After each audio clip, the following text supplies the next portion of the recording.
Good day, everyone. Welcome to our Music, Arts, Physical Education, and Health. This is the week 5 of the third quarter.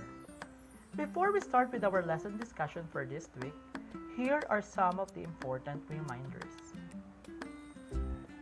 The following are the list of the modules that you should already accomplish and submitted to the school messenger account of your MAPE teacher.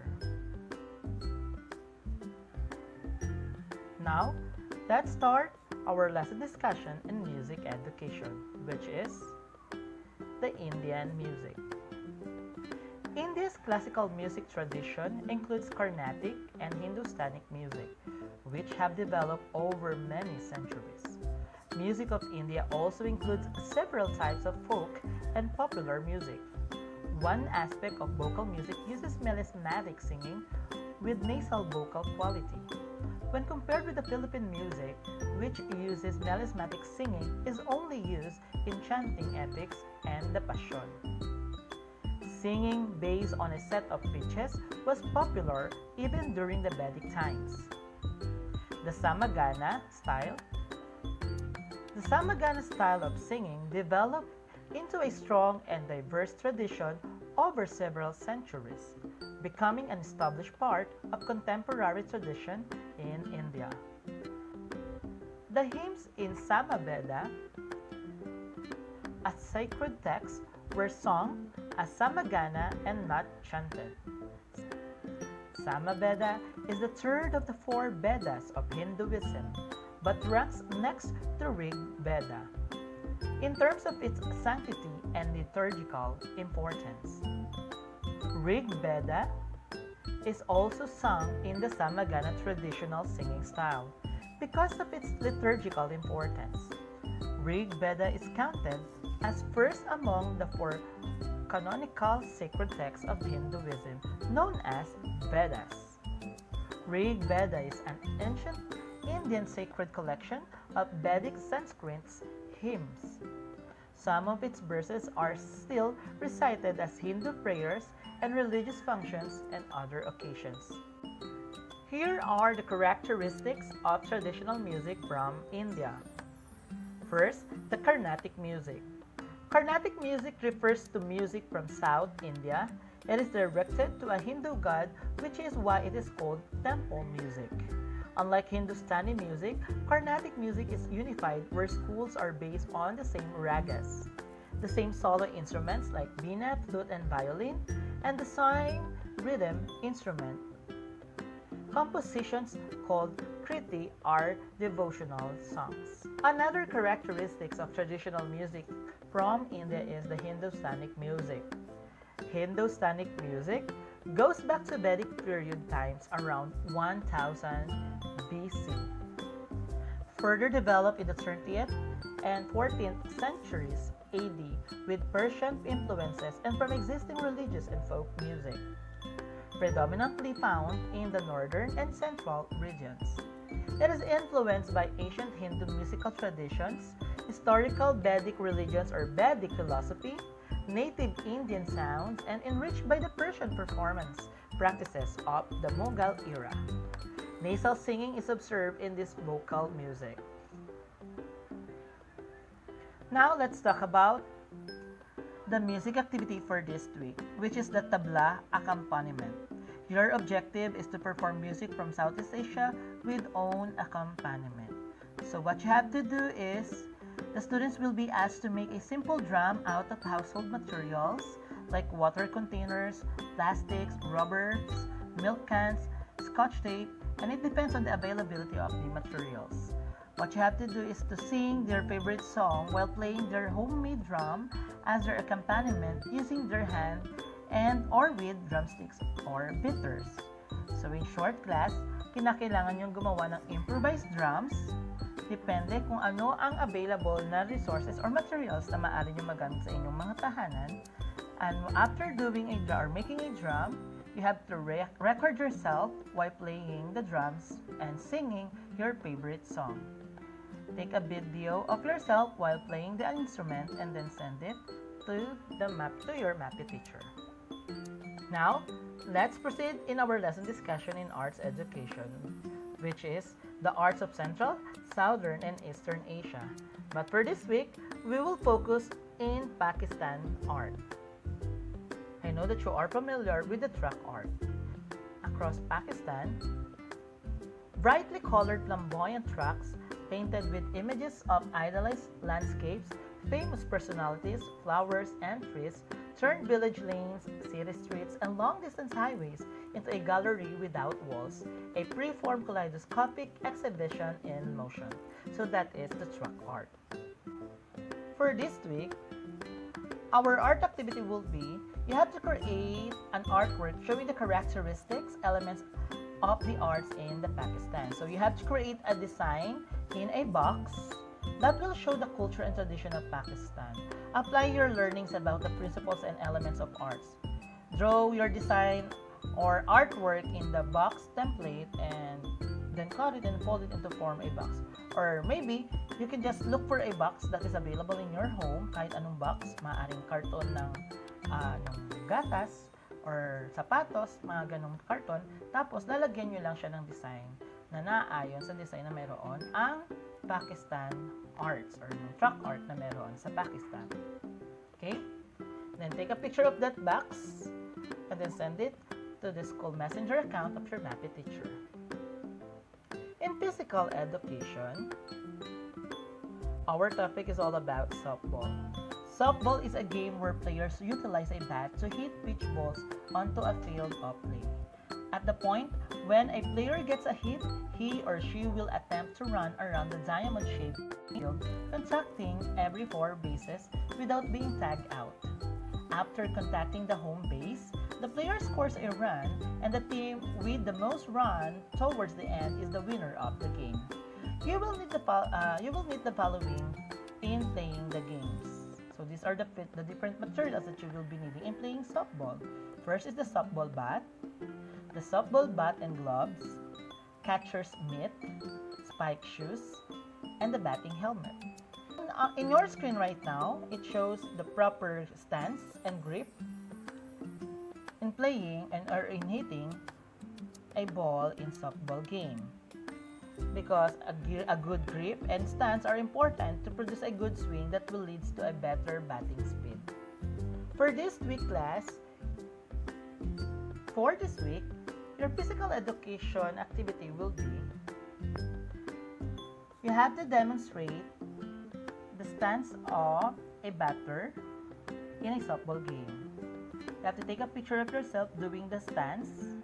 And if you don't have a softball bat available in your home, you can use any materials that will be the alternative of a softball bat. It can be the walis tambo or walis tingting or kahit ano na maaari ninyong gamitin sa inyong bahay. Ang mahalaga ay maipakita ninyo ang tamang tayo ng isang softball batter sa softball game. Take a picture of yourself and send it to the messenger school account of your MAPI teacher. In health education, our topic is all about the re-emerging diseases. Re-emerging diseases are old diseases which are previously controlled but once again have risen to be a significant health problem.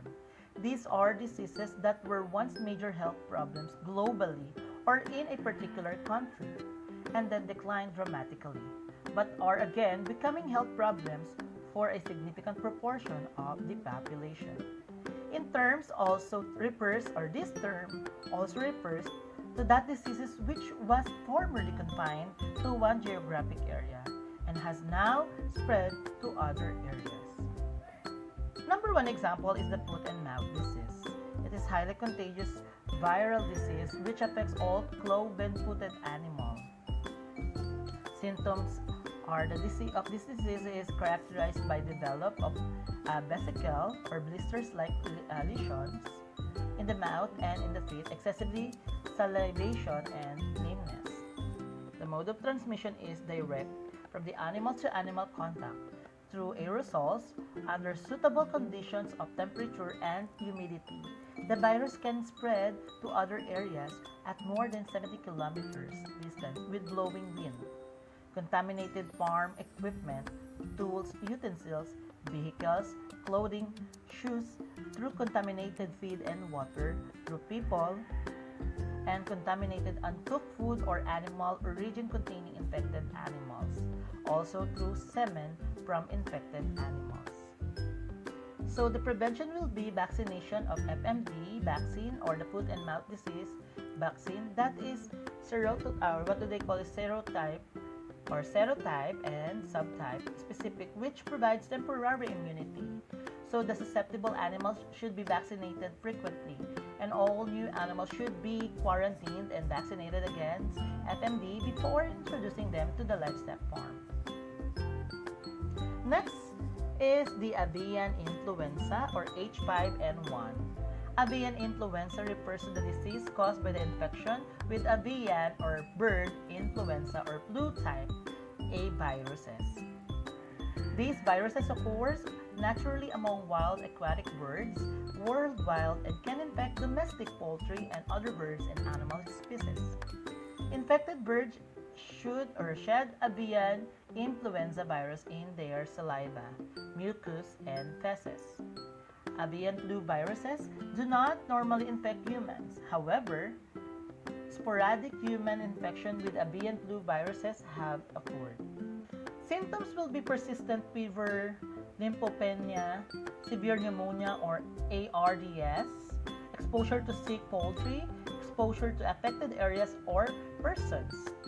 Mode of transmission is human infection with bird flu viruses can happen when enough virus gets into a person's eyes, nose, or mouth, or being inhaled. This can happen when virus is in the air, or by droplets, or possibly dust, and a person breathes it in, or when a person touches something that has virus on it, then touches their mouth, eyes, or nose. It can also be a person to person. Well, the prevention of this disease is protective actions around the poultry or from the birds. As a general precaution, people should avoid wild birds and observe them only from a distance. The next disease is the AH1N1 influenza, or also known as the swine flu. Well, the difference of the H5N1 is the H5N1 is from the bird, while the AH1N1 is from the swine or from the pig. Swine influenza, also known as the swine flu or pig flu, is a highly contagious respiratory disease that occurs in pigs that is caused by the influenza A virus. Influenza viruses that are normally found in swine are known as swine influenza viruses or SIVs. The known SIVs strains include influenza C and the subtypes of influenza A known as H1N1, H1N2, H3N1, H3N2, and H2N3. Pigs can also become infected with the H4N6 and H9N2 subtypes. So you will see here that the virus is re-emerging. Symptoms of this disease, the signs and symptoms of H1N1 flu are similar to those of infections caused by the other flu strains and can include fever, but not always, chills, cough, sore throat, runny or stuffy nose, watery red eyes, body aches, and headaches. The mode of transmissions will be transmission of swine influenza viruses to humans is uncommon. However, the virus can be transmitted to humans via contact with infected pigs or environmental contaminated or environments contaminated with swine influenza viruses. Once a human becomes infected, then spreads the virus to other humans in the same way as seasonal influenza spread. Well, the prevention and control of this virus will be the treatment is largely supportive and consists of bed rest, increased fluid consumptions, cough suppressants, and antipyretics and analgesics. For example, is the acetaminophen, the non-steroidal or anti-inflammatory drugs. For fever and any or severe cases, may require intravenous hydration and other supportive measures. Antiviral agents may also be considered for treatment as a medication. Patients should be encouraged to stay home if they become ill to avoid close contact with people who are sick, to wash their hands often, and to avoid touching their eyes, nose, and mouth. The CDC recommends the following actions when human infection with H1N1 influenza or swine flu is confirmed in a community. So quarantine is important. Well, for our lesson activity for this week, what you have to do is to complete the table below by filling in the information needed. Discuss how a person can acquire the three types of re-emerging diseases, the symptoms, the mode of transmission, and how you can prevent it. Take a picture of your answer sheet and send it to your MAPI teacher. Well, that will be all for our lesson discussion for this week. I hope you learned something for our lesson discussion. Stay safe, stay home, and God bless. Goodbye.